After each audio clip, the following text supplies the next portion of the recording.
Meus irmãos, a paz do Senhor, nós estamos começando, a nossa aula, ou melhor, mais uma aula, de angeologia, tá?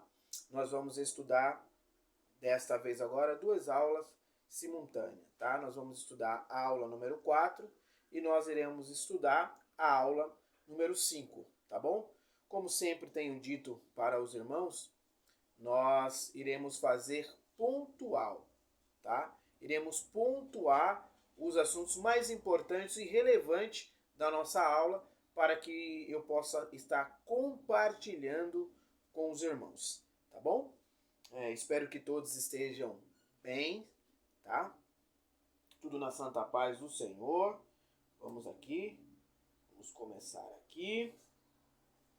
Na nossa primeira parte da aula, nós iremos estudar a aula número 4 e nós vamos estar tratando sobre a hierarquia, tá? E a classificação dos anjos. Tá? A hierarquia é o posicionamento, em que escala determinados anjos servem a Deus com suas funções. Tá? Classificação, vamos classificar, por exemplo, como o arcanjo, querubim, serafins, tá? Nós vamos falar tanto da qualidade, ou melhor, tanto da hierarquia dos anjos bons como dos anjos maus. Lembrando que os anjos maus são os anjos caídos, tá? Consequentemente conhecido como os demônios, tá bom? Então nós iremos falar tanto dos anjos bons como dos anjos maus. A hierarquia dos anjos bons e a hierarquia dos anjos maus. A classificação dos anjos, as classificações dos anjos bons e as classificações dos anjos maus, tá bom? Anjos caídos, tá bom? Então, vamos lá. Então, nessa primeira parte aqui, da aula 4, nós vamos trabalhar sobre a frase, ou sobre a expressão, ou sobre a aparição do anjo do Senhor, tá? De correlato dos irmãos, que eu tenho certeza que os irmãos já leram algum texto bíblico em que a expressão está anjo do Senhor, tá? Quem é esse anjo do Senhor? É bem verdade que alguns teólogos querem apresentar esse anjo do Senhor como sendo o anjo Miguel ou até mesmo o anjo Gabriel, tá? Alguns teólogos defendem esta ideia, mas pelo que nós lemos e vemos e enxergamos e pela função desse anjo do Senhor, esse anjo do Senhor é uma teofania do próprio Cristo, tá? Então vamos interpretar a palavra teofania, teo, Deus, fania, aparição. Então, aparição de Deus, tá? Então, ou seja, como o anjo do Senhor é uma teofania do próprio Cristo, então é uma teofania, ou seja, na verdade é uma cristofania, tá? A aparição do Cristo, tá? A aparição do Messias lá no Antigo Testamento, tá bom? Porque nós não encontramos no Antigo Testamento, literalmente, um versículo ou uma expressão apresentando Jesus como o Filho de Deus. Jesus como fazendo parte da Trindade de Deus. Nós não encontramos essas expressões literalmente na Bíblia, mas nós encontramos no Antigo Testamento por junção, tá? E o anjo do Senhor é uma teofania do próprio Cristo, uma cristofania, uma aparição de Jesus no Antigo Testamento, tá? Eu coloquei algumas provas aqui de que esse anjo do Senhor no Antigo Testamento, tá? Representa literalmente o Cristo, Jesus, o Messias, o Machia, o enviado de Deus, algumas provas aqui que nos dá esta certeza de que realmente esse anjo do Senhor aqui trata-se de Jesus, tá? Então vamos lá. Ó, um dos tópicos, tá? É no terceiro tópico, a letra A do primeiro ponto aqui, ou melhor, depois do terceiro parágrafo, a letra A do primeiro tópico aqui, na nossa aula 4, tá bom? A linguagem hebraica para anjo do Senhor que aparece aqui nos textos é essa aqui, ó. Malek Yavé, ou seja, mensageiro de Jeová. Mensageiro de Jeová. Malek Yavé, mensageiro de Jeová, tá bom? Que tem o seu significado da seguinte forma: mensageiro, rei ou embaixador de Jeová. Jamais, jamais Miguel ou Gabriel ou qualquer arcanjo que seja, ou qualquer anjo que seja, tá? Poderia ter como significado na expressão rei de Jeová ou embaixador de Jeová, tá? Então, o personagem aqui apresentado é muito mais que um anjo, tá bom? Um outro aqui, ó, está na letra G. Vamos lá, na letra G. Embora concordamos com o fato de que existem controvérsias a respeito desta passagem de Juízes 13, capítulo 13, versículo 18, que é a passagem de Manoá, quando o anjo vai apresentar a Manoá e falar para Manoá sobre o nascimento de Sansão. Olha só. Olha só.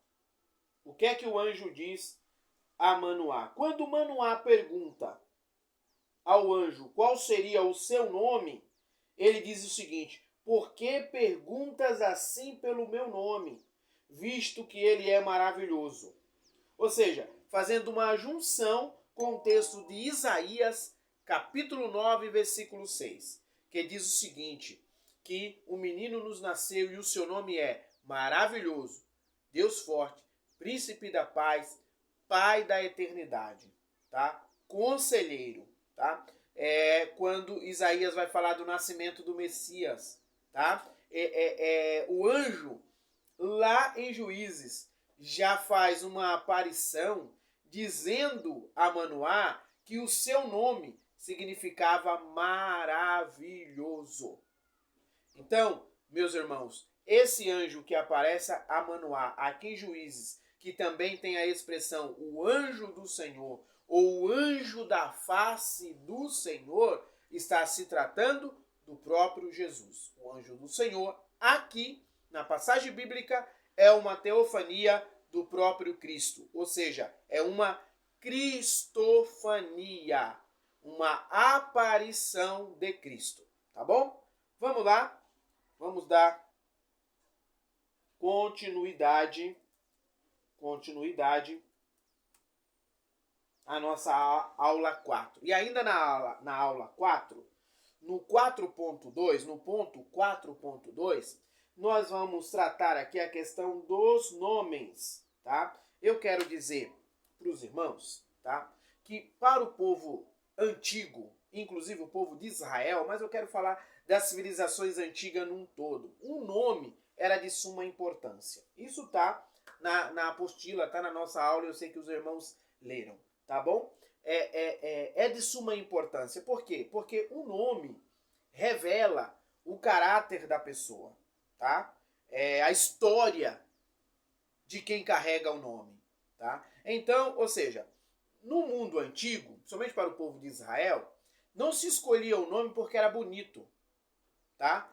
Mas baseado na situação, no momento que eles estavam vivendo. Se era um momento de alegria, era-lhe posto um nome que era associado àquele momento de alegria. Se era um momento de tristeza, lhe era colocado o nome no filho associado àquele momento de tristeza. Por exemplo, nós vamos falar em 1 Crônicas, capítulo 4, versículo 9 e versículo 10, onde está relatado a história de Jabes, tá? E diz assim, e a sua mãe o colocou o nome Jabes, tá? Porque o tivera com muitas dores. O nome Jabes, tá? Quer dizer, aquele que causa dor, aquele que causa o sofrimento.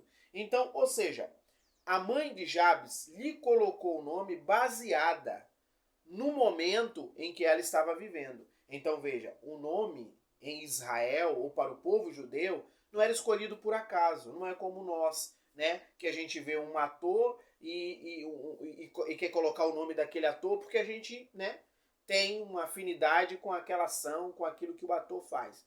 Não, não é assim. Alguns colocam o nome de jogadores, né, porque é devoto de algum time, né, torce para algum time e assim sucessivamente, né? A gente muitas das vezes coloca o nome dos nossos filhos, nomes bíblicos, porque a gente é evangélico. E eu vou colocar Josué porque eu acho bonito o nome Josué. Muitas vezes não é nem pelo significado, tipo, né, o Senhor salva ou o Senhor é Salvador, que é o significado do nome Josué. Mas a gente não coloca por isso. A gente coloca porque a gente gosta do nome Josué. Na comunidade israelense, na comunidade judaica, na comunidade do povo antigo, eles não colocavam o nome por afinidade, por beleza, por isso ou por aquilo. Não. Eles colocavam um nome baseado no momento que eles estavam vivendo. Por exemplo, Jacó e Esaú.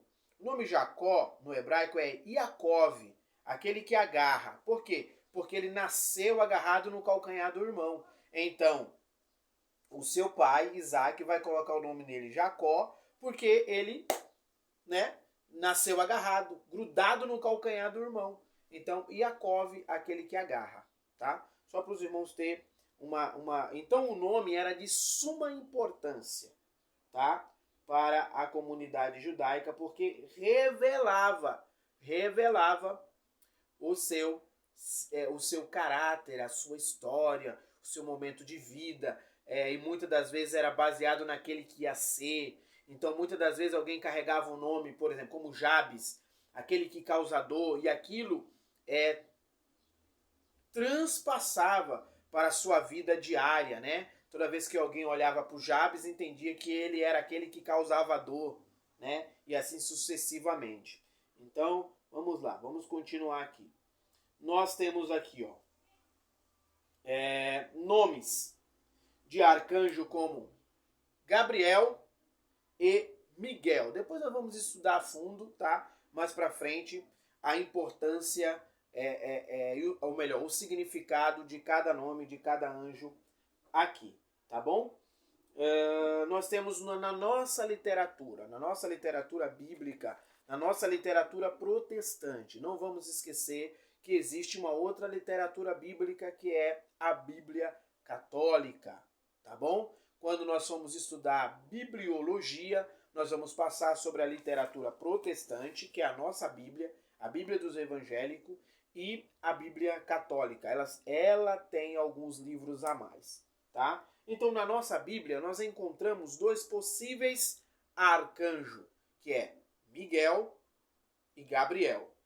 Porém, na literatura apócrifa, né, nos livros proibidos, chamados livros proibidos na Antiguidade ou na Idade Média, proibidos pela Igreja de Leitura, nós encontramos ali anjos como Uriel, ou arcanjos, tá? Uriel, Rafael, né? Raquel, Azariel e Remuel, tá? São nomes de arcanjos. 5 arcanjos nós encontramos na literatura bíblica católica. Na nossa, só 2, Gabriel e Miguel. Qualquer dúvida, irmãos, mande uma mensagem para mim. Se ficou dúvida, mande uma mensagem para mim. Tá bom? Então, vamos lá.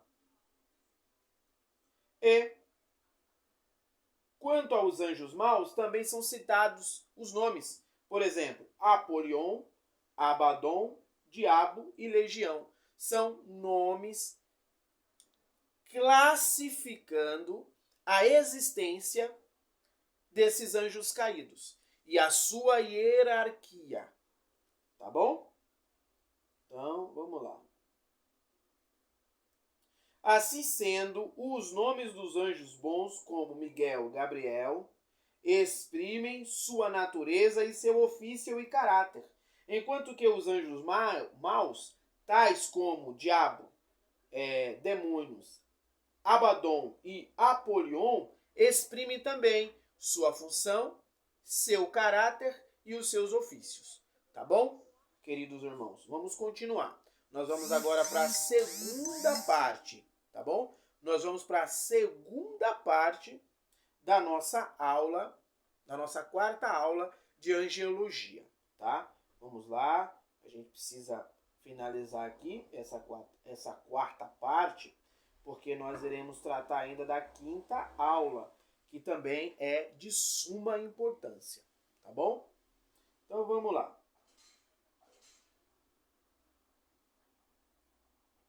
Nessa quarta, nós vamos aqui esmiuçar um pouco mais sobre os nomes, tá? Nós temos o arcanjo Miguel, que ele é conhecido como o arcanjo guerreiro.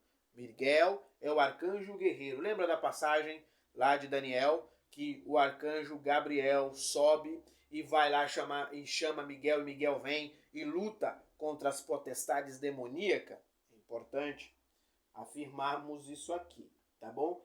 Então, o arcanjo Miguel é o anjo guerreiro, tá? Tem aqui o significado da palavra arcanjo, irmão, que não há necessidade de que eu me debruce aqui com os irmãos, tá? Por quê? Porque nós temos aqui na nossa apostila, tá? E o arcanjo Gabriel, vocábulo Gabriel, né? Gaber, homem de Deus, que é o anjo mensageiro. Ele é o anjo mensageiro, tá bom? Inúmeras mensagens entregues por Gabriel. Depois nós vamos ter aqui, meus queridos irmãos, querubins, tá bom? Querubins. Os querubins é a classe de anjos que mais se destaca na Bíblia, sendo visto como anjos guardiões. Tá, irmãos, vamos quebrar alguns mitos aqui, tá bom? É importante quebrarmos alguns mitos aqui, tá? O diabo, tá? Ele era um querubim. Ou melhor, não deixou de ser, ele continua sendo um querubim. Ele simplesmente perdeu a sua beleza, nós vamos estudar isso mais na frente, mas ele perdeu aquilo que ele tinha de bondade, aquilo que ele tinha de graça, tá? Ele não perdeu o seu poder.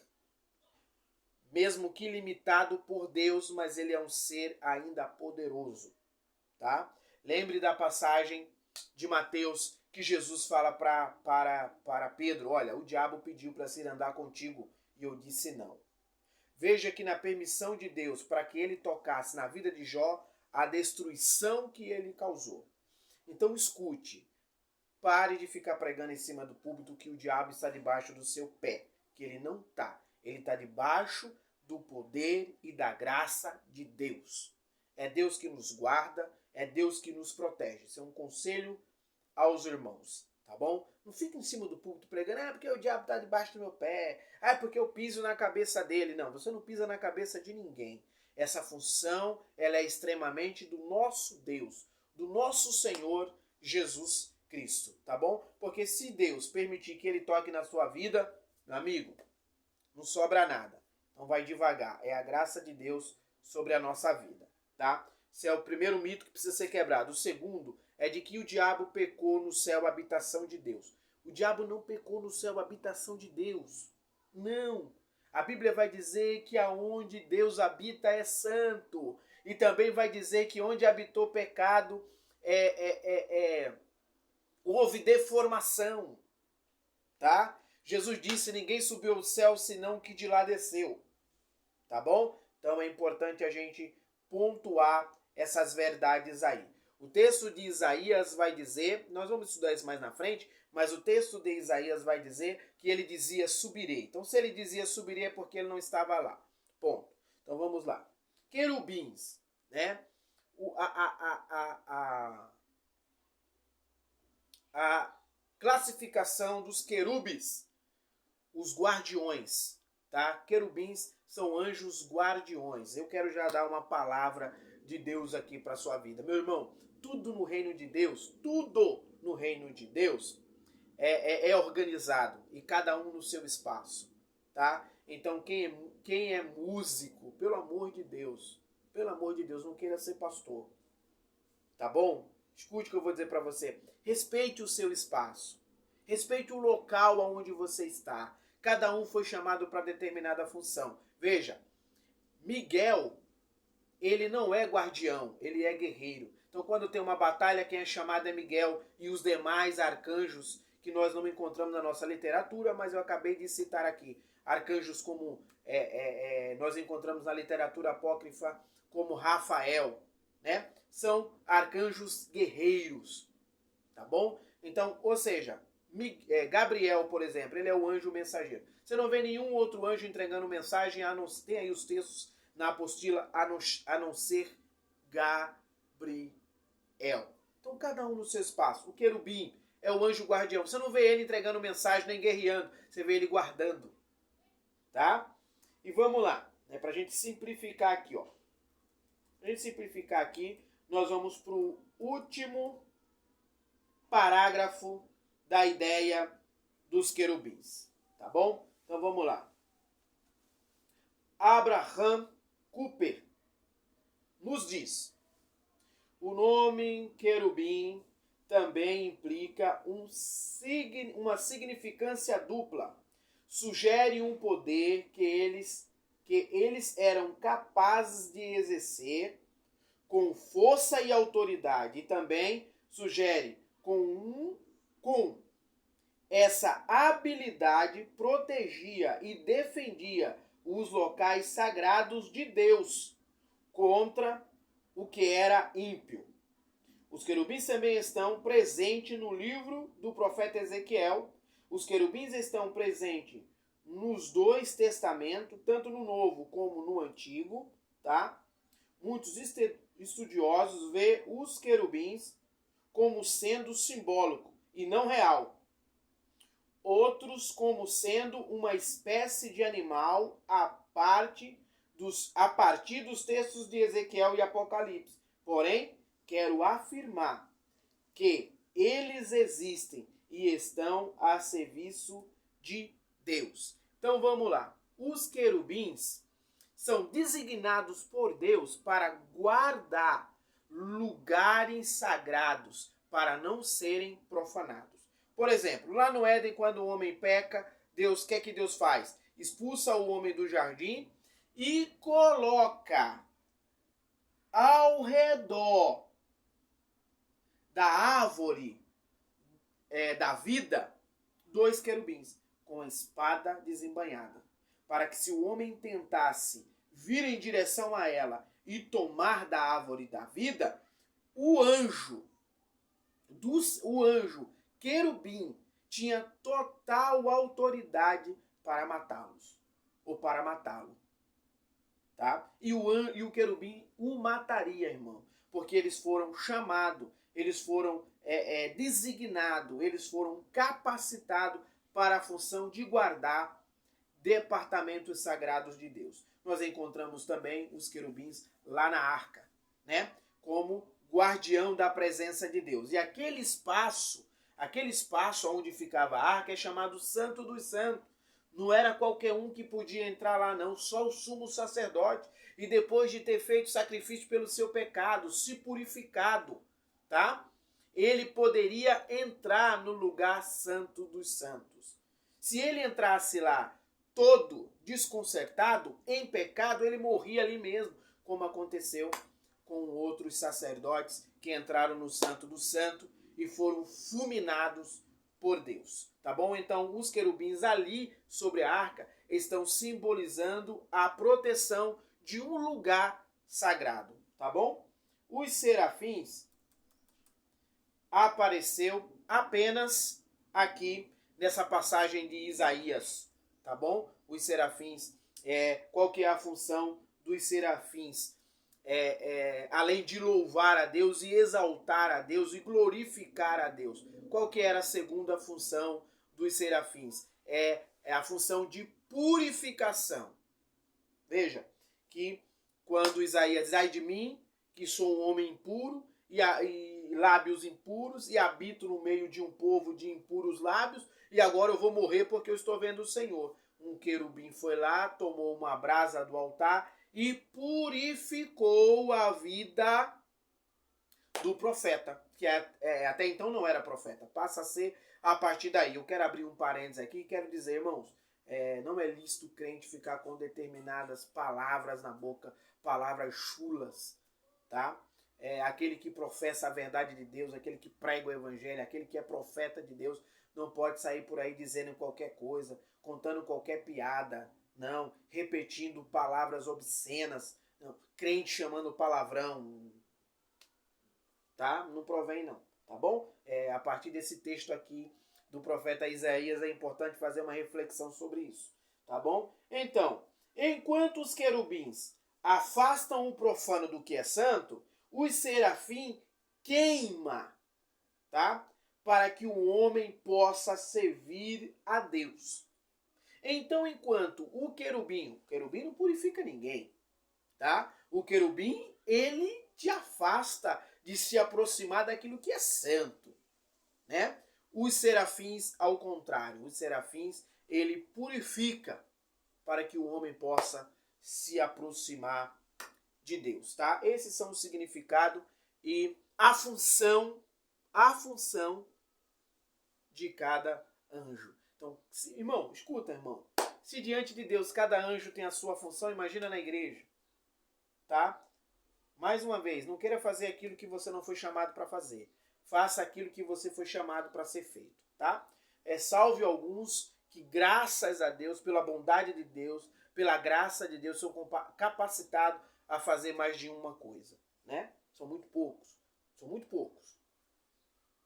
Amém, meus irmãos? Qualquer dúvida sobre a aula 4, vocês mandem mensagem para mim, me procure.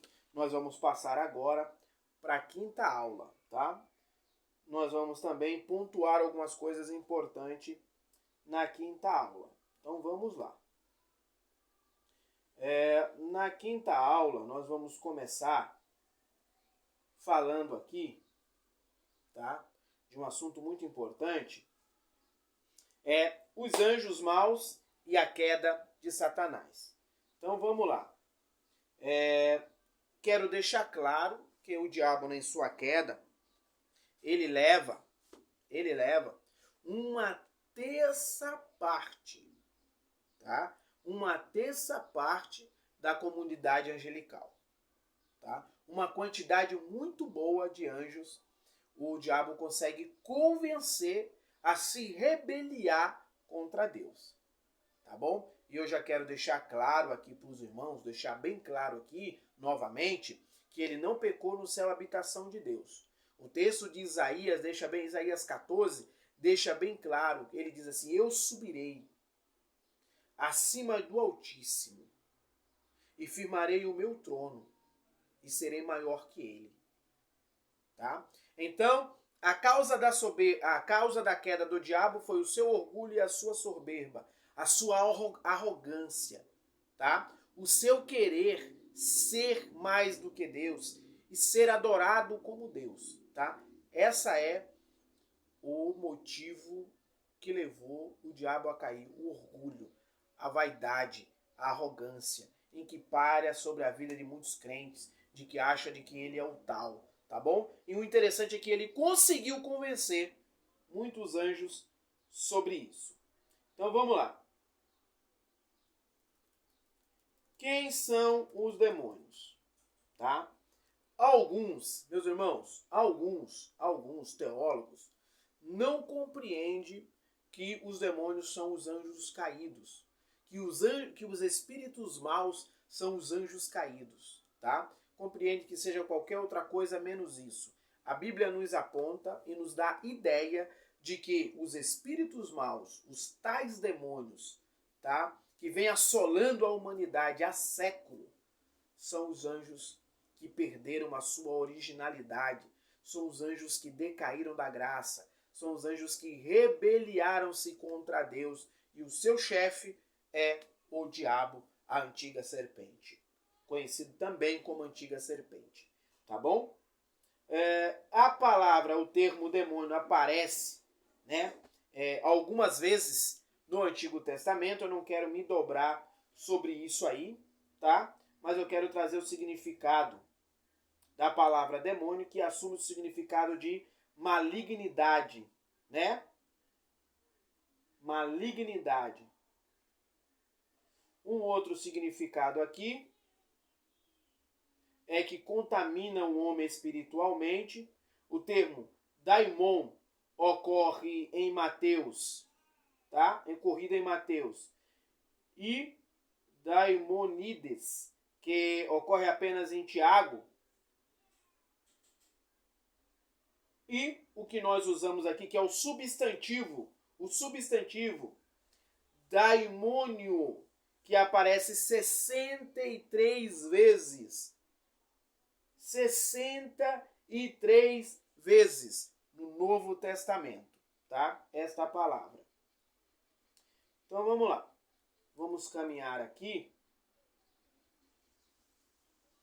Existem coisas que não temos necessidade de nos dobrar aqui, que demônios são aqueles que atormentam, aqueles que perturbam, né? Essa é a ideia de demônios, né? São seres que perturbam, né, a raça humana. Nós vamos tratar agora, nesse momento aqui, meus irmãos, sobre potestade, hoste e principados. Aonde a gente encontra essas classificações, tá? Aonde estão essas classificações? Essas classificações, nós encontramos e a lemos no livro de Efésios, capítulo 6, versículo 10, né? Pelo apóstolo Paulo, tá? Então vamos lá. A primeira hierarquia demoníaca que nós vamos estudar aqui é potestade, tá? Que vem de potes, chefe de família, certo? O chefe de uma casa, tá?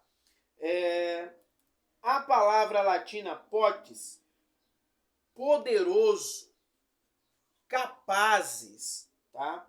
Estão associados a demônios territoriais. Tá bom? Vamos lá, vamos trazer um texto aqui para que os irmãos... O demônio de Gadara, os demônios lá em Gadara, quando Jesus chega e eles falam, né? Já viesse nos atormentar. E quando Jesus expulsa o demônio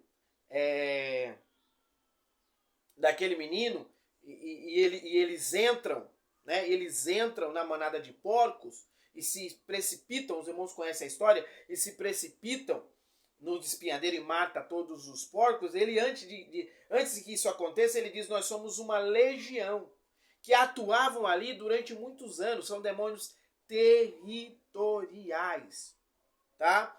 Isso acontece em casa de pessoas, em meios de famílias que abrem brecha, e ali os demônios fazem o seu território e habitam ali, atormentando, tirando a paz, né? Vamos lá. Então, potestades são demônios territoriais, tá? Que trabalham em cidades, em países, em famílias, em localidades nas quais a eles é dado espaço, tá? Então, grave aí que potestade são demônios territoriais, espíritos governantes territoriais que governam em um determinado território.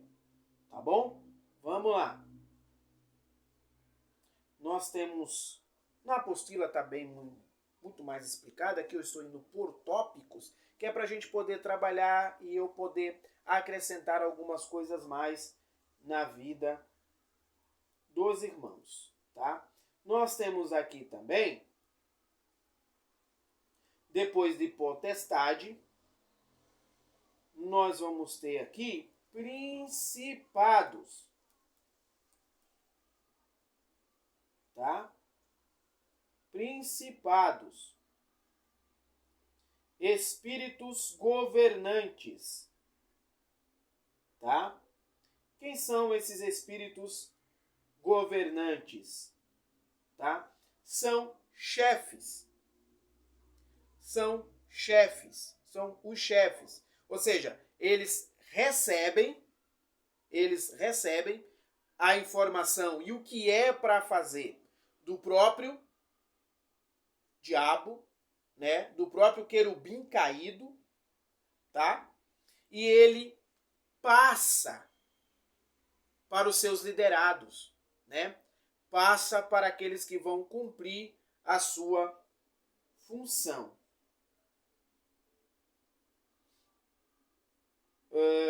Eles atuam tanto na terra como na água, no ar.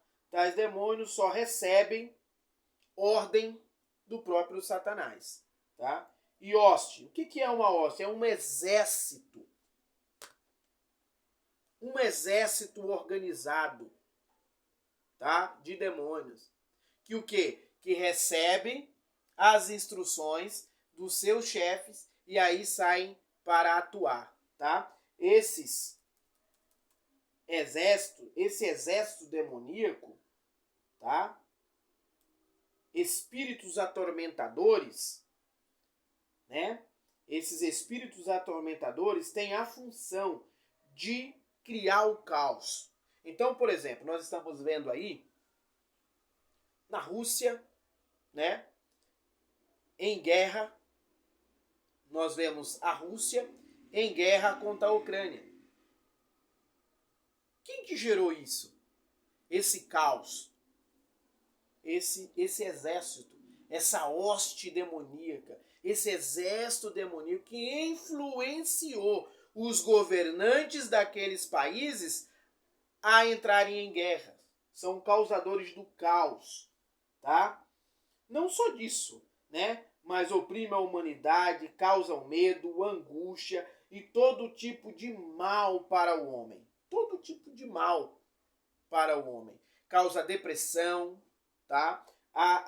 O espírito opressivo desse exército demoníaco causa depressão na humanidade. É isso que nós estamos vivendo hoje, né? Estamos vivendo hoje uma opressão demoníaca causando depressão na humanidade. Medo, pavor, desespero são causados por eles, tá? Então veja, meus irmãos, que até o mundo das trevas tem a sua organização e ninguém ultrapassa o espaço do outro. Jesus disse, né, que se o reino das trevas não fosse organizado, eles não conseguiam vencer, eles não prosperavam, não cresciam. Jesus disse isso, tá? Então por que na igreja a gente tem que ser desorganizado, irmão? Por que na igreja a gente quer um tomar o espaço do outro? A gente quer fazer tudo sem um planejamento, não queremos respeitar a liderança, não queremos respeitar pastores. Por quê, irmãos? Por que a gente é assim? Né? Jesus disse que os filhos das trevas são mais prudentes do que os da luz. Nós cometemos essa imprudência, irmão. Não queremos trabalhar com organização, não queremos respeitar a liderança, não queremos respeitar o espaço do outro, né? Isso é importante. Muito bem, meus irmãos. Uma outra coisa que a gente precisa abordar aqui a gente termina essa primeira parte da quinta aula, tá bom? É a queda, tá bom? Em tempos remotos, tá? Muito antes da criação do homem, a Bíblia não nos diz o tempo, né? Não nos mostra, não temos documento dizendo a data exata da queda dos anjos, da rebelião dos anjos, mas isso nos aponta que foi remoto a toda a criação ou melhor, a criação do homem, tá bom? Mas a terra já existia. Isso é importante deixar claro aqui, que a terra já existia. Que a queda do diabo, né, que o diabo sendo lançado para baixo, para a terra, causa um caos na terra. Então nós temos o texto do Gênesis. No princípio criou Deus os céus e a terra era sem forma e vazia. Ela não era, ela tornou-se no original, e a terra tornou-se sem forma e vazia. E a terra torna-se sem forma e vazia a partir da queda do diabo. Tá bom? Por quê? Porque o texto de Isaías, vamos tomar a referência, ele diz o seguinte: eu subirei. Então ele tentou subir e fazer o seu trono acima do de Deus e foi lançado para baixo de volta. Tá bom? Então vamos lá. O texto de Ezequiel, capítulo 28, tá? Irmão, ali há duas interpretações no capítulo 28 de Ezequiel que eu quero deixar claro para os irmãos. A primeira interpretação ali é a literária, tá? A Bíblia, ela obedece, irmão, a sua ordem interpretativa, exegética, tá? Que é o seguinte: existe a interpretação simbólica e a literária e a histórica, tá? Nesse texto de Ezequiel, capítulo 28, nós temos duas interpretações ali. Uma é a literária. Qual que é a literária, pastor? Fala-se do rei de Tiro, tá? E qual que é a simbólica?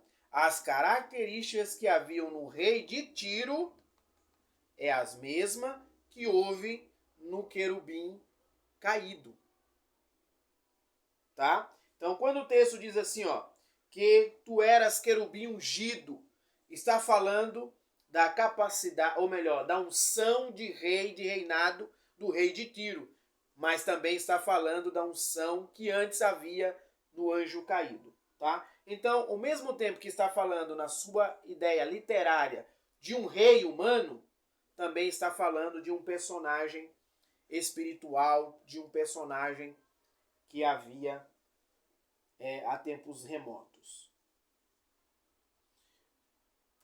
A queda foi encabeçada, né, por esse querubim ungido, foi encabeçada por ele, tá bom? Ele que levou os anjos a se rebeliarem contra o Senhor nosso Deus, e ele levou a terça parte dos anjos por isso, tá? E eu quero resumir aqui, ó, essa primeira parte da nossa quinta aula, que é o seguinte: as Escrituras silencia quanto ao tempo certo da época da queda dos anjos. O que temos de certeza é que já antes da criação do homem, Satanás já tinha sido, que Satanás já tinha caído, tá bom? E a terra tornou-se sem forma e vazia por causa da sua queda.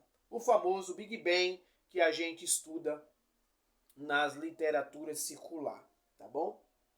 Vamos para a segunda parte, irmão, que aí tem um assunto interessante para a gente tratar aqui, ó, segunda parte da quinta aula.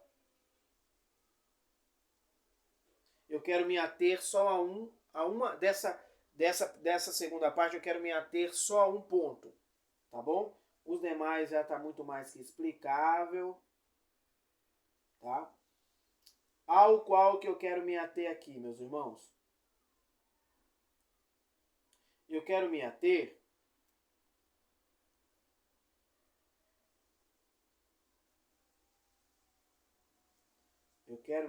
aqui, nesse momento,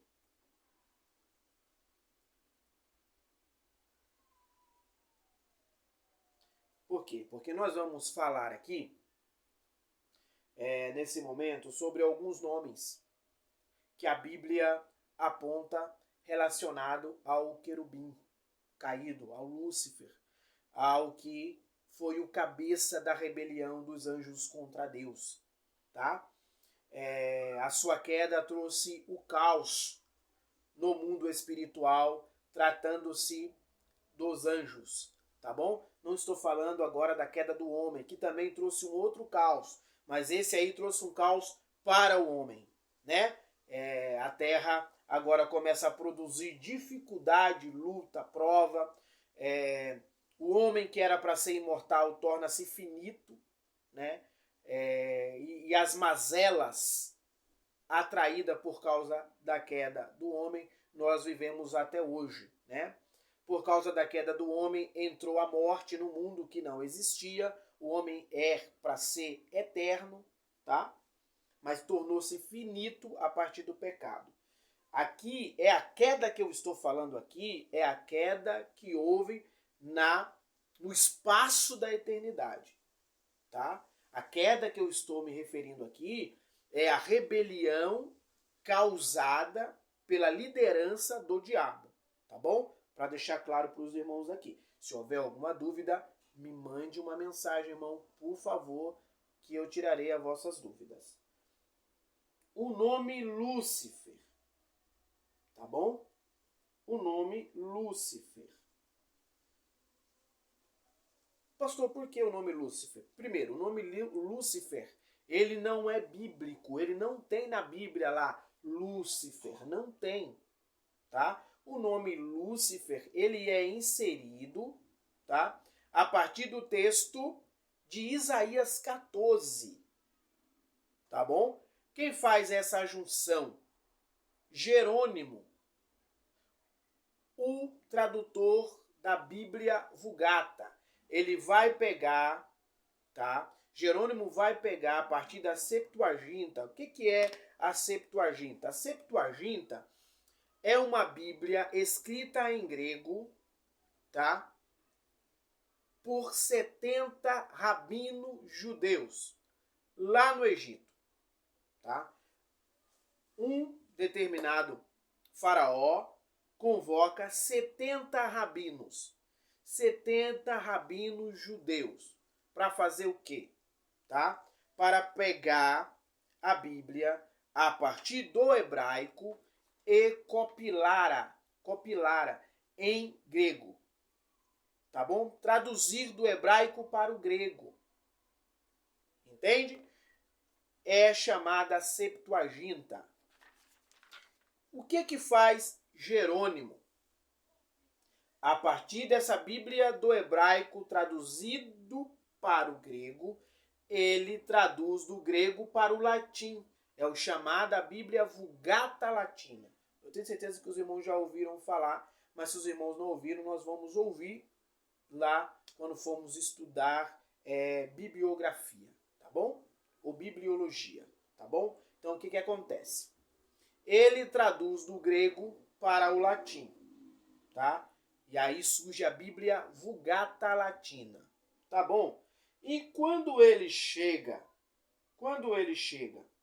no texto de Isaías 14, ele põe o nome próprio, Lúcifer, tá? Não existe no original esse nome, Lúcifer.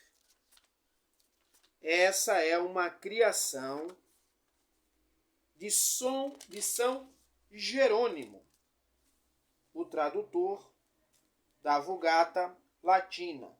Então vamos lá. Isaías 14, a partir do versículo 4. Ou melhor, do versículo 4 não. O versículo 4 também é outra coisa. Há outra interpretação aqui, tá, irmão? São duas também. Uma simbólica e outra literal. A literal, ele está falando do rei de Babilônia, segundo Nabucodonosor, em Babilônia. Tá bom? E a interpretação simbólica é a inserção do querubim ungido, o querubim caído aqui. Então vamos lá. Então vamos a partir do versículo 12, vai? Que nos diz assim: Como caíste do céu, ó estrela da manhã, filho da alva. Como foste lançado por terra, tu que habitava nas nações. Tu dizia no teu coração: Eu subirei ao céu e acima das estrelas de Deus exaltarei o meu trono. E no monte da congregação me assentarei nas extremidades do norte. Subirei acima das mais altas nuvens e serei semelhante ao Altíssimo. Vamos ficar com o texto, com o versículo 12, que é aí de onde aparece a palavra Lúcifer, tá? Então vamos lá. O nome Lúcifer não é grego nem hebraico, como já expliquei para vocês, é de raiz latina, lucifero, portador de luz, estrela da manhã, filho da alva, tá? Palavra estrela, luz, Lúcifer, tá? Então vamos lá.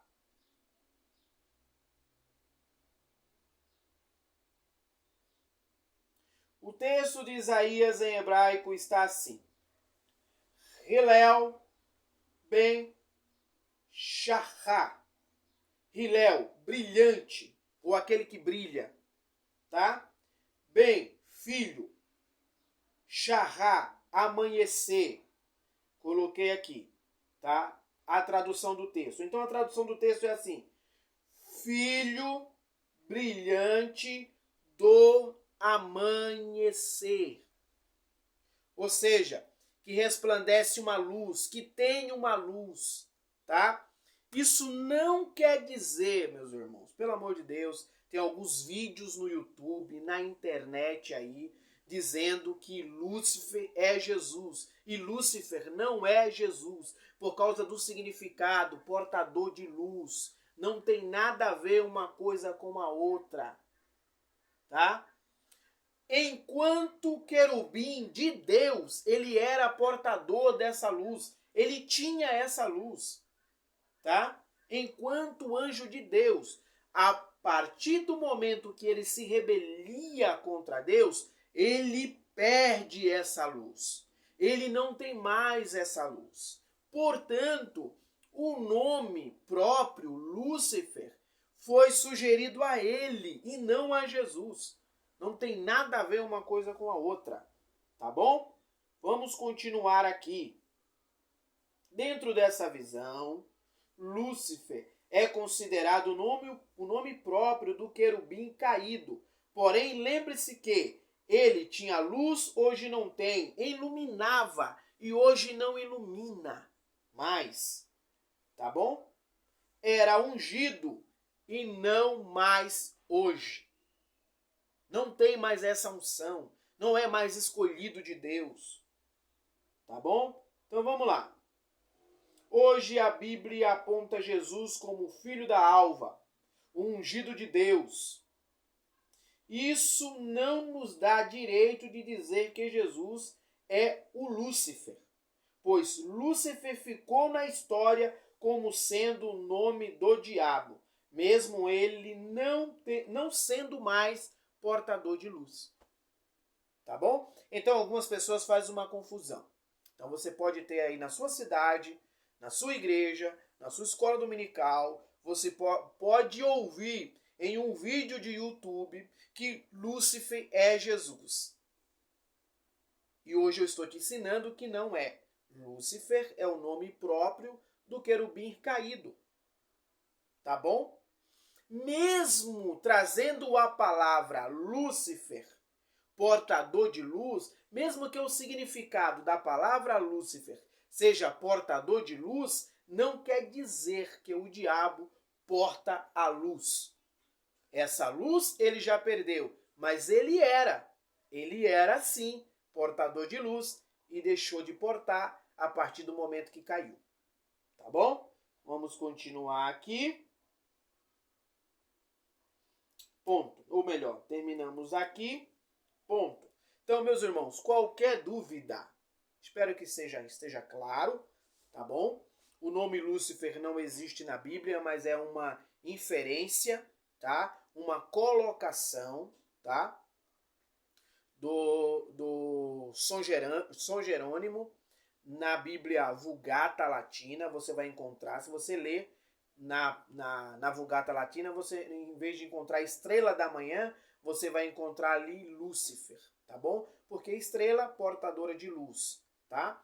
Então, em vez de você encontrar estrela ali, você vai encontrar Lúcifer. Algumas traduções nossas tem Lúcifer, tá bom? Mas não está se referindo a Jesus, está se referindo realmente ao próprio diabo, ao próprio querubim caído, tá bom?